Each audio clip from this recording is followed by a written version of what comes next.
Doings of Doyle is sponsored by Belanger Books, home of the best Sherlock Holmes anthologies featuring today's top Sherlockian authors. Belanger Books is the only authorised publisher of Solar Ponds mysteries, continuing the Sherlock Holmes legacy into the 21st century.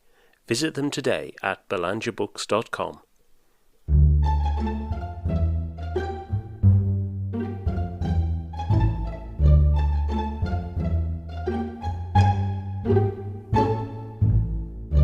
Welcome to Doings of Doyle, a podcast dedicated to the works of Sir Arthur Conan Doyle, the creator of Professor Challenger, Brigadier Gerard, and, of course, Sherlock Holmes.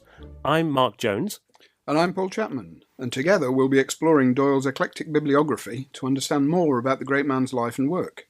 We'll be discussing his fiction and non-fiction, the well-known and the obscure. And stopping by Baker Street along the way. You can find out more at doingsofdoyle.com or follow us at Doings of Doyle on Twitter. Hello and welcome to episode 51. This episode, we look at one of Conan Doyle's little-known post-war short stories, The Nightmare Room from 1921. And here's Paul to introduce the story. The air of an ordinary, if luxuriant and curiously incomplete living room hangs heavy with an atmosphere of sinister expectation. Its occupants, Lucille and Archie Mason, have reached a dangerous impasse in their society marriage. She is a famous dancer who gave up her art and career for the sake of love. He, a young and successful man of business. But there is also a mutual friend, a soldier named Jack Campbell. A source of poison, perhaps. But who then is the fourth figure watching from the shadows? Watching and controlling. Now, we are going to spoil this story rotten, so go ahead and read it now. You read it? Good. Okay, come on. We'll get on with the story now. So, in 1921, Conan Doyle spent much of his time on his spiritualist crusade. He had spent the winter of 1920-21 on a lecture tour of Australia, which he recorded in the book The Wanderings of a Spiritualist. And on his return, he then toured much of the United Kingdom, especially the large industrial cities of the north. Now, to fund this crusade, he was once again returning to his old stalwart warhorse, Sherlock Holmes. And in August 1921, The Crown Diamond, his not very good one-act Sherlock Holmes play, was first performed in the Colosseum in London. And a few months later, the equally not very good The Adventure of the Mazarin Stone was published in the October issue of The Strand. And those two projects kick-started the writing of the final collection of Holmes stories, the Case Book, which he eventually concluded in 1927. But by this time, Sherlock Holmes wasn't just confined to the printed page. Cinema had opened up a lucrative means of capitalizing on the Sherlock Holmes stories. And towards the end of 1920, Conan Doyle had signed the rights to produce a series of short film adaptations of the Sherlock Holmes canon with the Stoll Film Company. Stoll would go on to cast Eileen Norwood as Holmes, and they would make some 45 short films and 2 features, The Hound of the Baskervilles and The Sign of Four. And in fact, it was on the 27th of September 1921 that Conan Doyle was one of the guests of honour at Stoll's convention dinner at the Trocadero in London.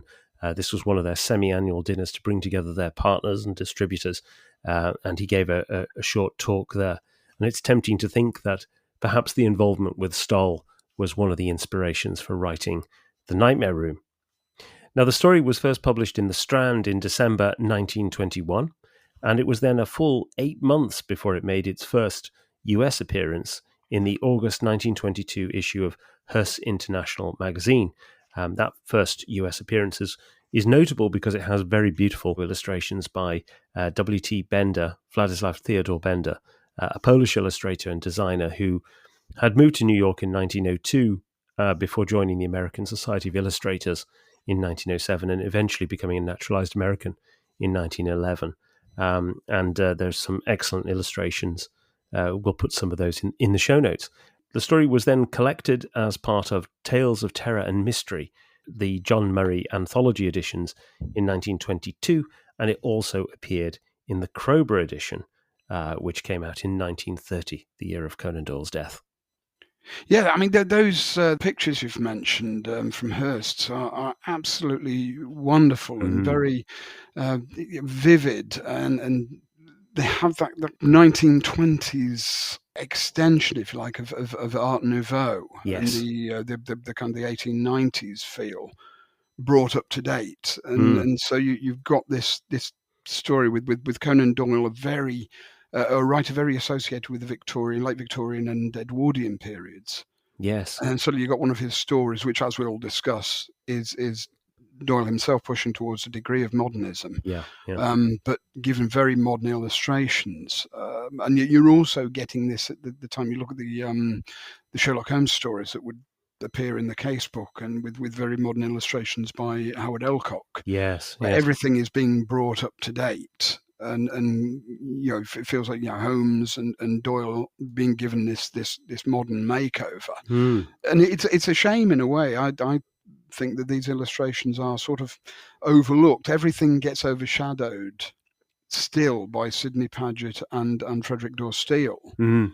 And the later work is of equal merit in many ways. And these the illustrations for the Nightmare Room should certainly be Oh, yes. well known. I mean, they to use the hideously overused word, they are iconic. Yes. It would make fantastic posters or T-shirt designs even. They would. But, They would. no, wonderful. Yeah, they are. They're absolutely brilliant. I think Conan Doyle is quite spoilt by illustrators in the 1920s. He also gets N.C. Wyeth doing Yes. White Company. I mean, they're fantastic illustrations for the White Company. But I think these illustrations by Bender are really exceptional. And the thing I hadn't realized until checking, reading a bit more into him, was that at this time, really, in about 1921, he was as popular a cover artist as Wyeth and Rockwell and others. So you would have found his work on Collier's quite amazing. He also went on, he was also a great creator of masks. This was his sort of side interest.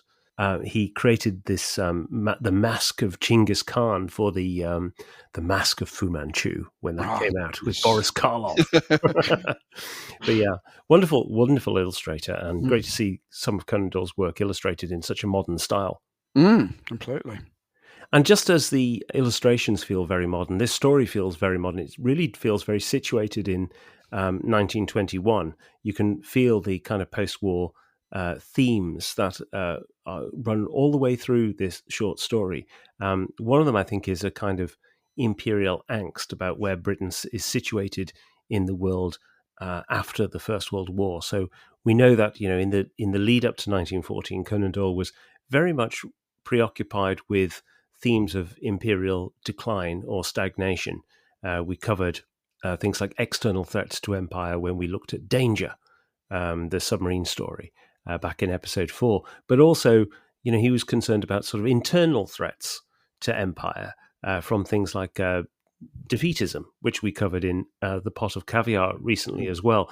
But what you start to see, I think, in this post-First World War period is a new threat coming in, a much more benign external threat, which is actually the influence of America. And this is something that sort of feeds throughout this short story. And it's not just about America's economic power, but also about its cultural influence. And it's not just in the Nightmare Room that this comes up. The story that Conan Doyle had just written before the Nightmare Room was The Bully of Brocas Court, a boxing story, Regency boxing story, which you wouldn't think would have any themes to do with this kind of American influence. And yet one of the points in The Bully of Brocas Court is that the English way of boxing is being superseded by the new American technical boxing of John Sullivan. And in fact, Conan Doyle says that Sullivan is destined to be the last of the earlier system and the first of the later one. So you get this sense in which Conan Doyle might be preoccupied by this idea that America is going to replace Britain as the economic and cultural powerhouse in the post-war era. Well, you've got this, I think, in particular with the two male characters. So you've got Archie Mason is a young financier banker, and then you've got Jack Campbell is the soldier. We're talking here. This story is first published in Britain in 1921. So you pretty shortly after the end of the First World War. First World War, we've got the Americans have basically helped Britain out financially and militarily. So here you've got a banker and a soldier, very significant sort of characters Yeah. at this time. And it's also, we talk about Doyle and his approach to America. Obviously, earlier on, we've got in the canon The Noble Bachelor, Yes. which goes on to one of the earlier sort of cultural invasions, if you like, of American eligible brides. Yes. Yeah. Moving in and marrying penurious British aristocrats. But this again it is seen as a benign thing. It's seen as a good thing. Yes. Injecting new money, injecting new genes, if you like, as well into these old Anglo-Saxon families. And of course that is the story where famously we get Sherlock Holmes talking about the quartering of the Union Jack and the Stars and Stripes. Of course, yeah. So there isn't an anti-American feel. There's just this kind of worry almost about Britain's position being supplanted. Yes. To an extent, but it's not entirely negative, and you can see Conan Doyle again, keeping his radar open. Yes. On this and where things are going, and it is surprising where you find these things, as you say. Bully Brocker's Court and this story are not where you'd expect to find big themes, and then they're not shouted about, but they're certainly there. Yeah. The point about economic power is really interesting as well, isn't it? Because it's not just having money; it's what you can do with it, and the extent of control.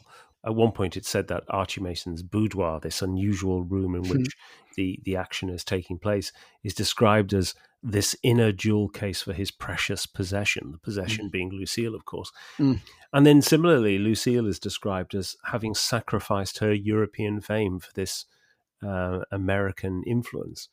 And you also have the kind of almost American manhood thing with Jack Campbell, because he's this bronzed soldier. It's this kind of archetype. Yes. And it is interesting in those Bender illustrations how Jack is actually pictured completely differently. Yes. From the description. He looks like some sort of monocled louche aristocrat. He does, doesn't he? In Bender's picture, whereas what you're getting in the story is this classic sort of manly bronzed soldier. Which you're getting. I mean, you get this in other fiction of this time. I just think in 1924, P.C. Wren publishes Beau Geste. Yeah, of course. And you've got in that the three aristocratic British brothers, but you've also got two bronzed, fine sort of American adventurers in the Legionnaires Hank and Buddy. It's the same sort of thing. This admiration of a classic British admiration of the masculine culture.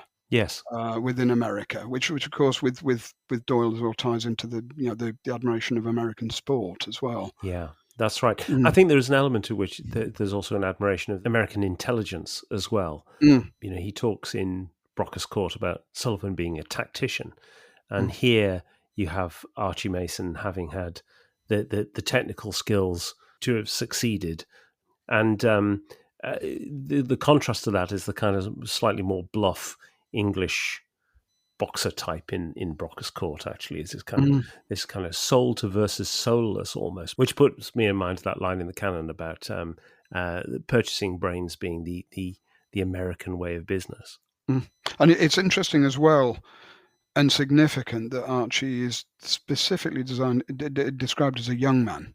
Yes, this isn't an aging banker. This is a thrusting, ambitious young financier. Yes, which is it is a significant point to make. And another very obvious sort of contemporary concern of Conan Doyle's is reflected in the way in which he depicts Lucille Mason, who is very much sort of portrayed as the femme fatale. Absolutely. You just look at the description of her that he supplies in this story. That she was dangerous. That was the word. Who could doubt it who saw her delicate figure stretched upon the great bearskin which draped the sofa? She was leaning upon her right elbow, her delicate but determined chin resting upon her hand, while her eyes, large and languishing, adorable but inexorable, stared out in front of her with a fixed intensity which had in it something vaguely terrible. Nature had placed there some subtle mark, some indefinable expression, which told that a devil lurked within. And it's classic stuff. That's almost a definition written there of the femme fatale type. And Doyle had been attracted to these sort of characters for quite some time. One of the earliest is the character of Kate Northcott in John Barrington Cowles, who is a vampiric. He describes her as a vampire soul behind a lovely face. Yes. Wonderful expression. Or you got the stranger variant, Helena Penlosa in The Parasite. Yes. Who is the wrong end of middle-aged. Yeah. But is also very much described in terms of the decadent woman, and very much in terms of a character a lot of French writers had liked in the mid-19th century, the older decadent woman, who's compared to various classical voluptuous women. So that's very much in these. But you've also got other types of femme fatales that Doyle had written about. There's Miss Warrender, who we talked about, who is the very exotic femme fatale, half Indian, half English, in Uncle Jeremy's household. You've got Lady Sannox. In the case of Lady Sannox, the temptress, Lady Mannering in B24, who is another very manipulative femme fatale. So he's using this character type a lot. But in this story, The Nightmare Room, he's playing upon a very specific type as well. As you've already alluded to, Mark, she was a dancer. Before she married Archie. But she's not only any dancer, she is the most famous dancer in France, the heroine of a dozen extraordinary romances. She had resigned her life of glittering pleasure in order to share the fate of the young American, whose austere ways differed so widely from her own. This is another classic trope, of course, the temptation of the very straight-laced man.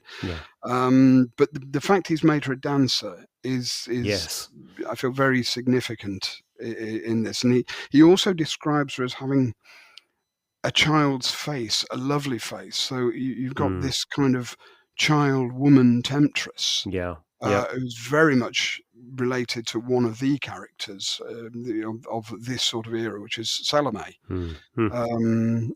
Salome was really pushed into the modern world by Oscar Wilde, with a play which he first wrote in 1890, the year after he met Doyle.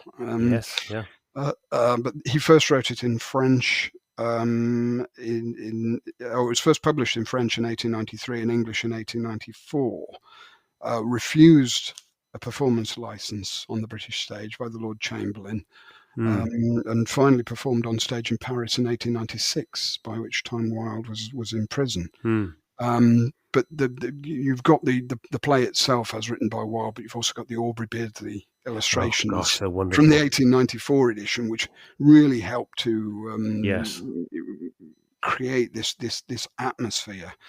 It goes on into culture in a number of different ways after Wilde. You got the again American dancer, Maud Allen, is a sensation as Salome. And her show, she revives this in 1918 and becomes the target of a far-right British MP, Noel Pemberton Billing, who writes in a newspaper called The Vigilante and has a real go at her performance. She sues him for libel. It's a repeat of the Wilde trial in some ways. It is. And like Wilde, she loses. The moral tide is against her. And then there's another version of Salome. The year after this story is written, The Nightmare Room, 1922. There's a film version of Salome starring the great Russian actress Anna Nazimova.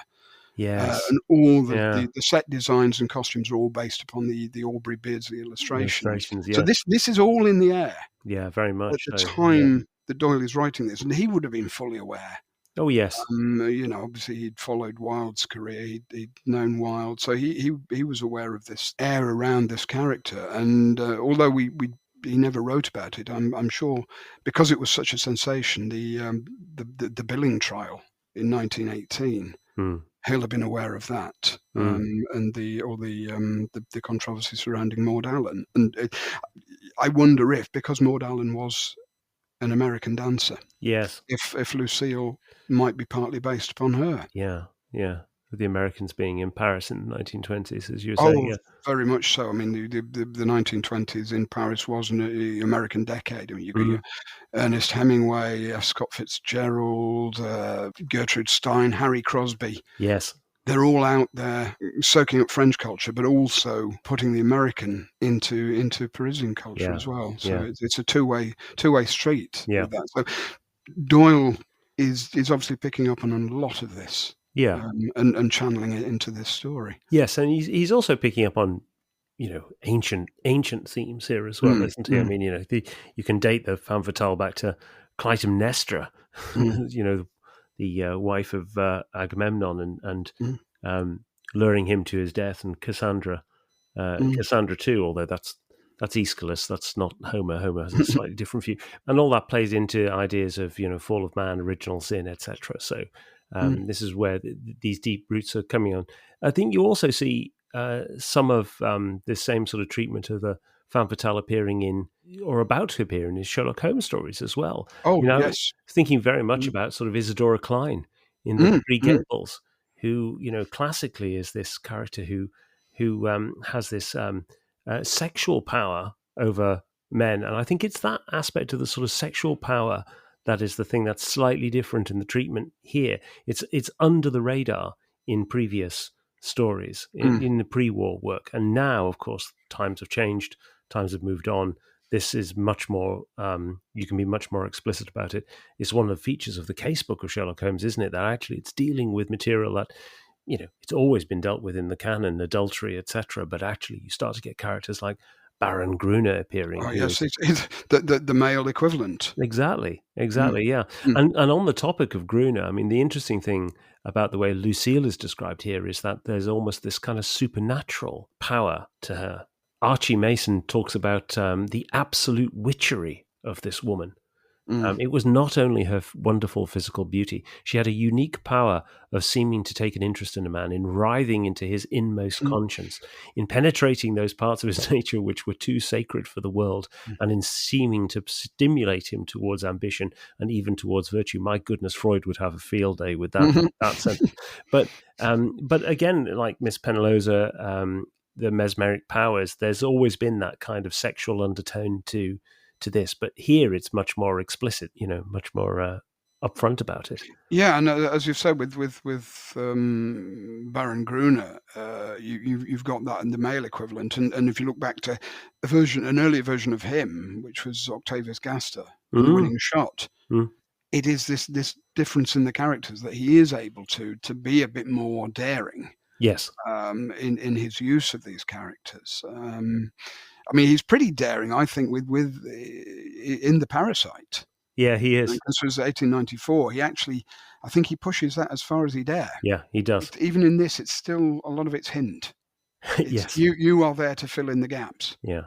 I have to say, Mm. he slightly, the quote that you gave at the beginning of the description of Lucille is wonderful. He slightly blows it with the sentence afterwards, in that he goes slightly too far on the supernatural. He Mm-mm. says, it had been noticed that dogs shrank from her, Yes. and that children screamed and ran from her caresses. There are instincts Mm. which are deeper than reason, which Well, is, again, that goes very much back to the Kate Northcott it does. in John Barrington Cowell's. It's a reflection of his, but yes, I agree. That's why I kind of, when I was doing the quote, You wanted to I did think,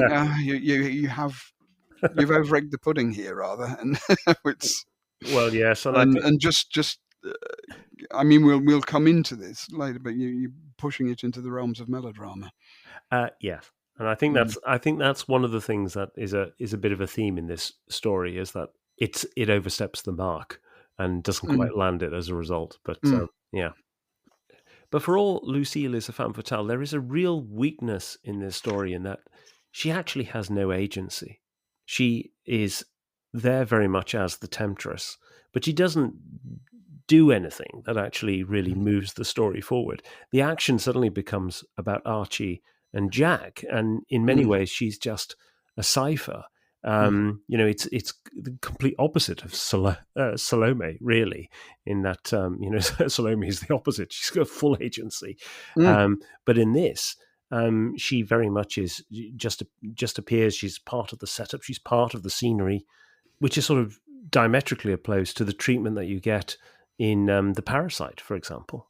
I mean, with this story, the backstory is where all her agency will have been coming in. Where she's originally, Yes, obviously set her sights on Archie, but she's also a curious character in terms of that background, because she's described as someone who's, she's been a hit in France. She's been a great dancer in France, which again, that's already giving your audience ideas about who she is.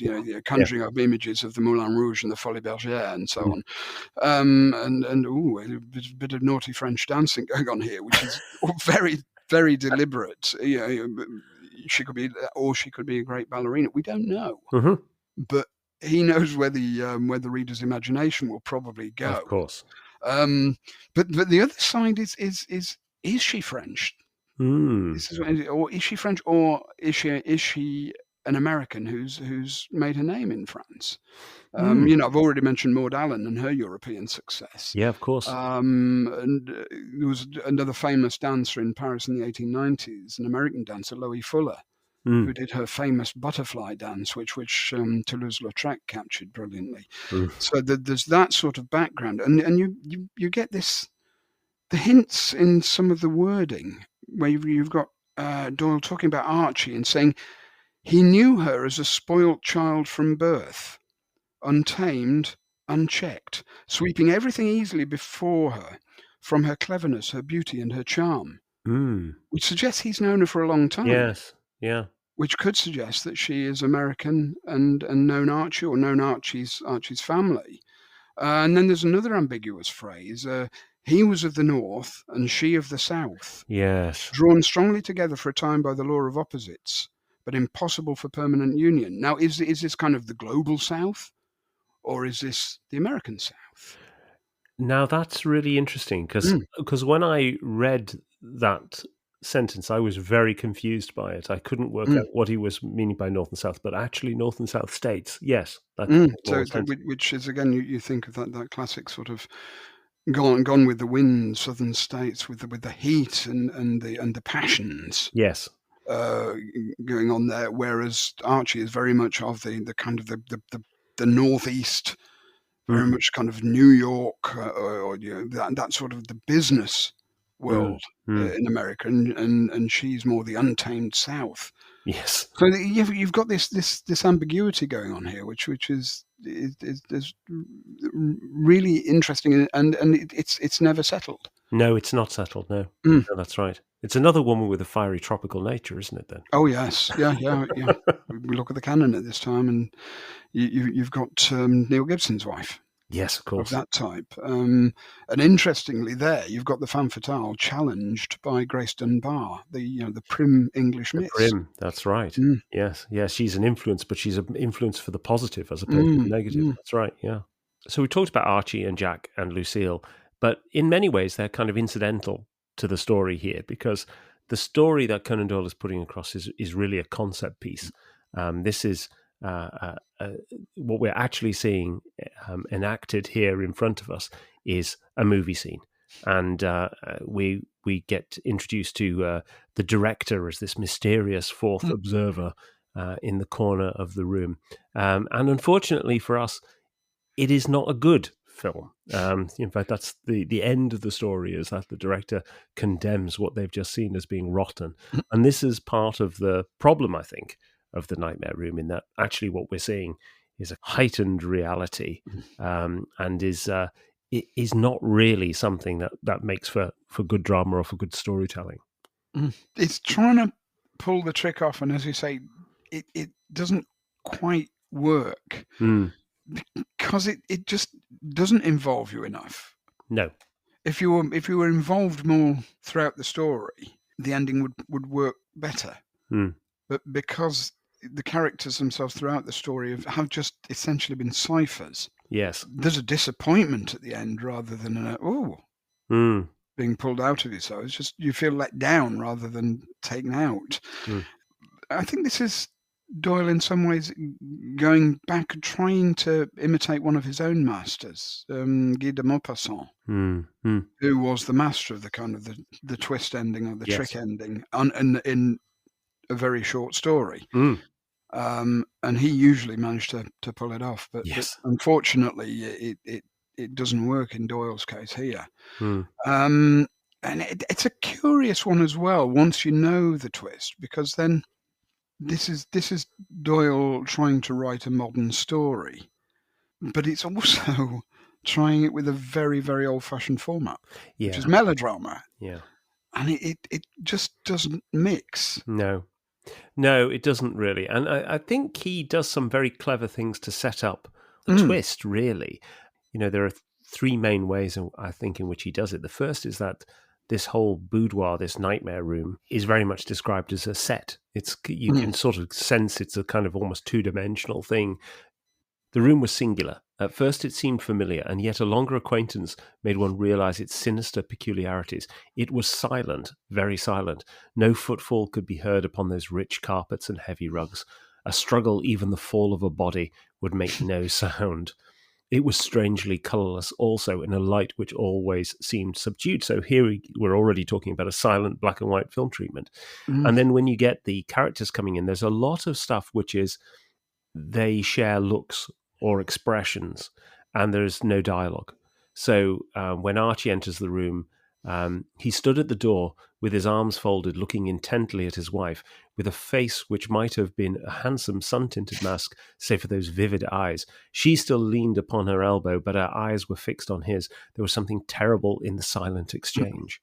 And even later, when you get the three of them at the sort of peak of the drama, such as it is, the peak of the melodrama, Campbell stepped back and looked a question at the lady. She nodded and shrugged her graceful shoulders. Mason smiled. So he's playing around with it. And then even I think the third clue is actually the dialogue we do get is incredibly short and simple, and it's almost as though you're reading the captions on a silent movie.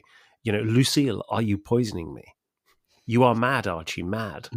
These are almost the captions that would come up between it. So in many ways, I think he's doing very clever things with the story to try and lay the sort of breadcrumbs to it. But the problem with it is that the scene we're seeing is not interesting.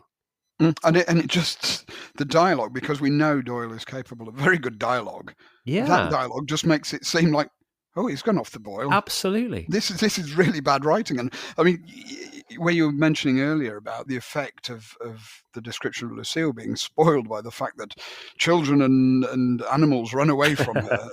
and you get that again with this. Even the fall of a body. Even the fall of a body. Terrible. Yeah, it is. And you also, we do know he can, when he gets going, he loves to describe rooms, because we mentioned this in the last episode with the Surgeon of Gastafel. Yeah. You've got the room described in minute detail. The same with Thaddeus Sholto's room in The Sign of the Four. So this is just, why he's doing it, but in a way it's self-defeating. Yes, it is self-defeating. That's exactly the right term for it. And I do wonder if he's trying to make a comment here about how inferior films are to short stories or to novels. But it is interesting that when he steps out of describing what is essentially the film scene, you suddenly get a much more interesting moment. I think the moment where the director appears is wonderful, because it actually completely bamboozles you the first time you read it. There had been a strange force at work in the nightmare room. A third man was there, though not one of the three who stood in the crisis of their life's drama had time or thought for him. How long he'd been there, how much he had heard, none could say.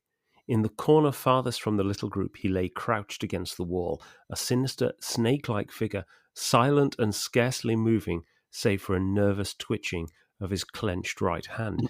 And suddenly this story has just gone supernatural, or is this the devil in the corner? Or it's like something out of a David Lynch movie. It's completely upsetting and peculiar. And I would have loved more of that to be in this story, because it just has this feeling of, I think it's striking that the moment he stops describing the melodrama, you actually get something that's a bit richer in the description. The problem is the whole story is leading up to the twist. Yeah. The whole story is about the twist, and therefore the story itself is incidental. Yeah.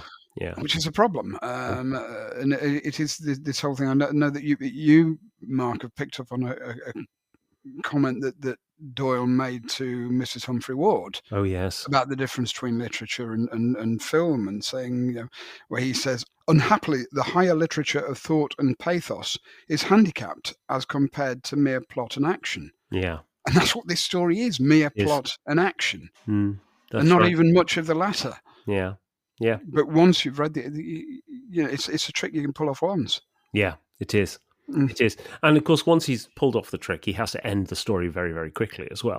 So it sort of, you literally get 2 paragraphs maybe, and then suddenly that's the end. And it's interesting that Conan Doyle should have that slightly ambivalent attitude towards cinema in that quote, because he is in many ways an early adopter of technologies. We had his fascination with photography, which we've talked about in previous episodes, and he definitely saw the potential of capitalizing on film. And Sherlock Holmes had been an early commodity for filmmakers. One of the earliest films that survives is called Sherlock Holmes Baffled from 1900, which is where Sherlock Holmes is sort of bamboozled by a thief who appears and disappears in a film that only lasts a matter of seconds, really. And then there was a series of Danish films around 1908, 1909, were very popular, but they sort of pitted Holmes against Raffles and as well as Moriarty. No Dr. Watson in those movies at all. But at some point, Conan Doyle seems to have realized that actually, you can make money off these. And I think it really comes on the back of the introduction of the Copyright Act in the USA in 1911. So in 1907, there was a famous court case where Lew Wallace had objected to the adaptation of Ben-Hur, and the producers had not paid the estate any fees whatsoever. And so eventually that was taken to film. They were forced to actually pay some fees, and it was then through the Copyright Act of 1911 that motion pictures were recognized as works in their own right and could then be held accountable for infringing a pre-existing copyright. So Conan Doyle, we know, had been very agitated on the issue of copyright for a long period of time, having had many of his early works pirated, and that's why one of the reasons he gets so involved in the Authors Club as well is to really push the copyright issue. But I mean, post 1911, he started to take advantage of this. So one of the first deals he strikes is with a French company called Éclair, which made a series of Sherlock Holmes short films around about 1911, 1912. I think only a couple of those survive. But, also he was licensing out The House of Temperley, based on Rodney Stone, The Firm of Girdleston even, interestingly, a book he tried to suppress. Suddenly he allows that to be turned into a film in 1915. And eventually, the most important thing that happens is that he signs this deal with the Stoll Film Company, Sir Oswald Stoll, to make what would be the Eiley Norwood series. Very influential series, very popular. Conan Doyle himself incredibly positive about Norwood's depiction in particular, and there are some suggestions that actually Norwood's portrayal starts to influence some of Sherlock Holmes's behaviours in the casebook as a result.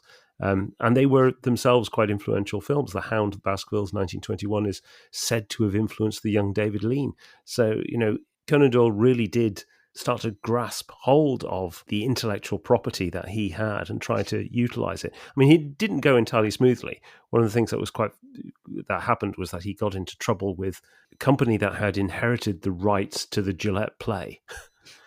Because at that time there was it was argued by the producers that in licensing Gillette to use the character of Sherlock Holmes for stage, he'd also effectively license him for screen as well. But actually that case was thrown out in the High Court, but not before it caused an awful lot of tensions there. So, Conan Doyle's an early adopter in many ways. He really sees the value in his intellectual property to be able to capitalize on this. But he definitely sees there as being a kind of two tiers to art, as it were. And so, high art is going to be reserved for the printed page, but low art, such as Sherlock Holmes, in his view, is perfectly fine for the cinema. And then you've also got an extra layer, I suppose, with theatre. Yes, the in between world of theatre, which can go either way. So theatre, you've still got all the scope for high quality dialogue, which of course film doesn't get until the 1930s. Yes, and that's right, until the talkies. That's right. Yeah. And we talked right at the beginning about the economic and cultural influence of America. One of the ways in which American cultural influence was really expanding in the UK at this time was through cinema, and the mass imports of American movies. And one of the ways in which that connects back to this story is in the femme fatale as they appeared in film. It's a character archetype who at this point has always been attractive to film. I mean, through to the present day, but they seized on this pretty early on, and one of the first of the great film stars was Theda Bara, which was a pseudonym, supposedly an anagram of Arab death, to give a sinister air to a girl from the Midwest called Theodosia Goodman. But she had a fantastic image, and one of her early successes was a film called A Fool There Was, which was released in 1915, and this was loosely based on Rudyard Kipling's poem The Vampire, which was published in 1897, which is rather nice because it's the same year as Dracula. But that it is in itself a very melodramatic poem. I mean, the first verse goes, "A fool there was, and he made his prayer, even as you and I. To a rag and a bone and a hank of hair, we called her the woman who did not care. But the fool he called her his lady fair, even as you and I."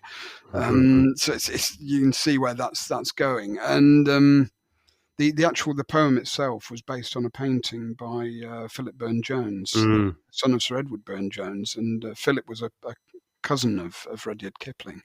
And the painting itself, the model used was Mrs. Patrick Campbell, and it shows her dominating a supine male figure, and it's interesting as well because the male figure isn't just a youth; it's a man with a full moustache who is completely controlled by this woman. And it was a big hit at the time, the picture. So this is then used as to influence this film with Theda Bara, and she made a career playing she played Cleopatra as well, the ultimate classical femme fatale. But her career was actually came to an end when she tried to act on stage, and she had a very squeaky voice, and the audience fell about laughing. So unfortunately, the bats flew out of the window, as you could say. But yeah, it is playing on this imagery, and again, what's particularly interesting, I think, about the Burne-Jones painting is the fact that it's a reversal of Henry Fuseli's classic romantic painting, The Nightmare, with the supine woman. And again, it goes into it's a picture that then goes into late 19th, early 20th century male fears. Yes, yeah. About female dominance and the new woman. Yes. So you've got the new woman and the femme fatale. Yeah. Both worrying men at this time, and this is then going into these early films. But you've also got as the opposite to that, and you get a mix of this with Lucille in The Nightmare Room. Is the other type of film actress at this time, hugely popular, was the kind of the young innocent woman, the heroine who the hero has to save. And you've got a number of actresses specialise in this. Lillian Gish and Mary Pickford, and you've got Clara Bow, the It Girl. All these very sort of young-looking actresses who are used to personify the kind of perfect American girl, Yes. as opposed to the Theda Barrett or Alan Asimova type, Yes. who are the threatening femme fatale. So you've got this dichotomy going on straight away with silent cinema, and because silent cinema doesn't have the dialogue, image is of course central. Yeah. And Theda Barrett would be known as the Vamp, wouldn't she? I mean, Yes. later it would be sort of Garbo, a little bit later than this, as Greta Garbo appears as well. I mean, it is the relationship between Conan Doyle and early cinema is really interesting. I've always been struck by the fact that you get The Sussex Vampire and The Veiled Lodger both come out 1 or 2 years after Nosferatu and The Phantom of the Opera. And the director appearing in the corner of the room here is almost like sort of German expressionist cinema as well.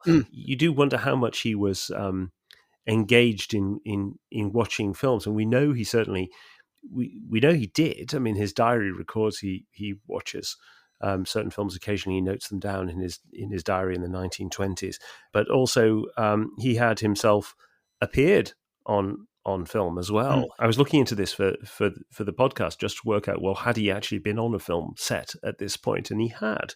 So in 1914, there is a film actually produced by an American detective called William J. Bryan, in which he also plays himself, which was called The $5 Million Counterfeiting Plot. And Conan Doyle has a kind of walk-on in that. But then there was also this very peculiar serial called Our Mutual Girl, 1914, ran for 52 weeks, so one a week for a year, and it's basically a Pygmalion story. But as this girl is taking a full part in society, there's a whole series of cameos, and Conan Doyle is among the cameos. Appears in a couple of reels of this, but along with people as diverse as sort of popular baseball players and politicians, and even John Philip Sousa, the great American bandmaster, appears in one of these as well. So he definitely had a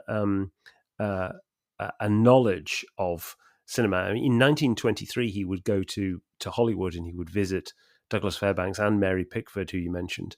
And the other connection, I think, with film is, of course, he was very interested in the potential to tell stories in a different way. Not that we really get that here, but I'm thinking here particularly about the 1925 Lost World with Wallace Beery as Professor Challenger, which has the Willis O'Brien stop motion animation dinosaurs, and famously Conan Doyle went to a dinner of the Society of American Magicians and sort of spoofed them with showing them the footage as part of his claim that photography could capture things that are beyond human belief.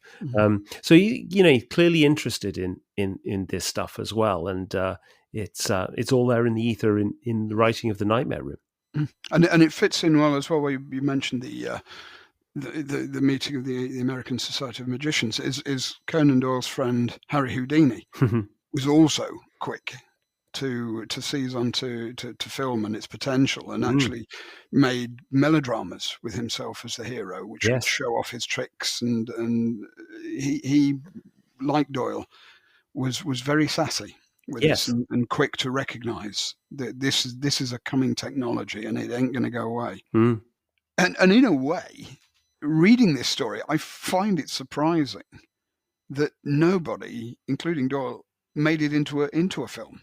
Because it is obviously ready written for that, or even another one of Doyle's one-act plays. Yes, you could it could be adapted that way, but yeah, I think that's right. And in a way, the story feels like it's a bit half-baked. Really, it doesn't feel like it's I think you're right in what you said earlier, that it sort of works backward from the twist. And beyond that, there isn't a huge amount to it. But you can imagine that a lot more could have been made with this than Conan Doyle eventually ultimately did, unfortunately. Oh, definitely. You could spin this one out, put in a bit more dialogue, and it could be given a really sinister edge. Yes, if it's fleshed out a bit. Yeah, definitely. So that brings us to the end of this podcast. If you've enjoyed it, please leave us a rating or review on your podcaster of choice. And you can find the show notes at doingsofdoyle.com, where you can also find out how you can become a supporter of the podcast. So, Paul, what have we got on the show next time? Well, next time, it's another one of our interview shows, and we'll be talking to Roger Luckhurst, who is edited Round the Red Lamp for the Edinburgh project. Yeah. So join us at the end of next month for that episode. Until then, it's goodbye from me. And goodbye from me. Goodbye.